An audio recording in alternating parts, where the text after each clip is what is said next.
सामूहिक रूप से दर्शन हो सकते हो, वही है हरिहर। भगवान विष्णु का 10वां अवतार इसी संभल में हमारे पावन ग्रंथों ने माना है। बहनों और भाइयों, कुछ लोगों को यह विवादित विषय लगता होगा, क्योंकि जिनकी पृष्ठभूमि ही विवादित है, जिनका पारिवारिक पृष्ठभूमि ही विरासत है, उन्हें हिंदू परंपरा में विवाद नजर आता है। लेकिन यह विवाद का विषय नहीं हो सकता है,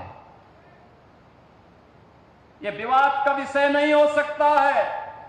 यहां पर जब संभल की हम चर्चा करते हैं तो बहनों और भाइयों, यह हम सबका और दुनिया का ध्यान आकर्षित इसके माध्यम से हम सबका हो जाता है।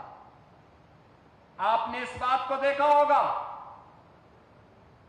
कि संभल की चर्चा जो सबसे प्राचीन पुराण है, श्रीमद् भागवत महापुराण, 5000 साल पहले रचा गया था।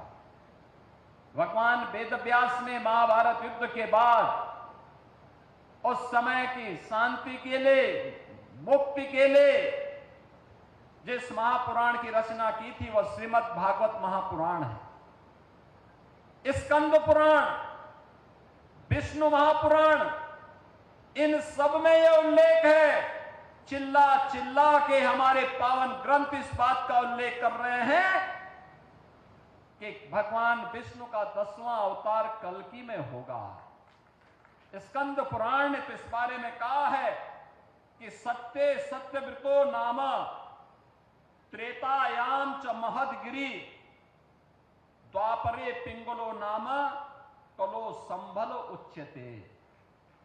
यानी संभल एक कलयुग का नाम है। अलग अलग युग में अलग अलग नाम थे। सतयुग में सत्यव्रत, त्रेता में महदगिरी, द्वापर में पिंगल और आज सांभल यानी संभल हो गया।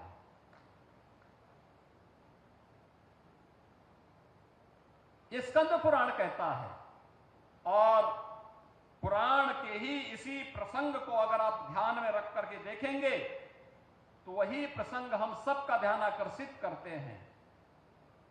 स्कंद पुराण ही इस बात का उल्लेख भी करता है, जहां पर स्कंद जी महर्षि अगस्त्य से इस बारे में कहते हैं कि आकर्णे महाभाग पूर्वे सांभलेश्वरम गंगारथ प्रामध्य सतम क्षेत्रम च योजन त्रयम।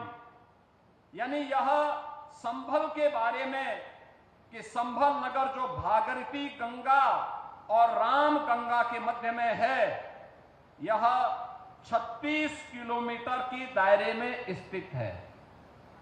इसके महात्म के बारे में, इसके क्षेत्रफल के बारे में यह स्पष्ट उल्लेख किया जाता है और श्रीमद् भागवत महापुराण भी इस बात का उल्लेख करता है कि यदा चंद्रस्य च सूर्यस्य च तथा तिस्य बृहस्पति एक राशो समेस्यन्ते तदा भवति तत्कृतम। अर्थात चंद्रमा, सूर्य और बृहस्पति के तीनों ग्रह जब पुष्य नक्षत्र के प्रथम चरण में एक साथ प्रवेश करेंगे तभी सतयुग का प्रारंभ होगा, जो श्री कल्कि श्री विष्णु के अवतार और सतयुग और कलयुग की संधि में होगा। अब जिसके पास दृष्टि न हो तो उसके बारे में हम क्या कह सकते हैं। और संभल एक सच्चाई है। बहनों और भाइयों, इस सच्चाई का उल्लेख हमारा ग्रंथ कहता है। 68 तीर्थ थे,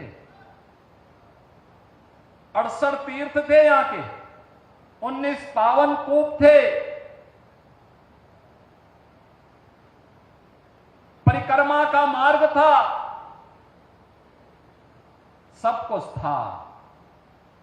कैसे बर्बर अत्याचारों से विदेशी आक्रांताओं ने इन तीर्थों को नष्ट किया, अपवित्र किया, कैसे इन कार्यों को अपवित्र करने का कार्य किया, कैसे कब्जे हो जाते हैं।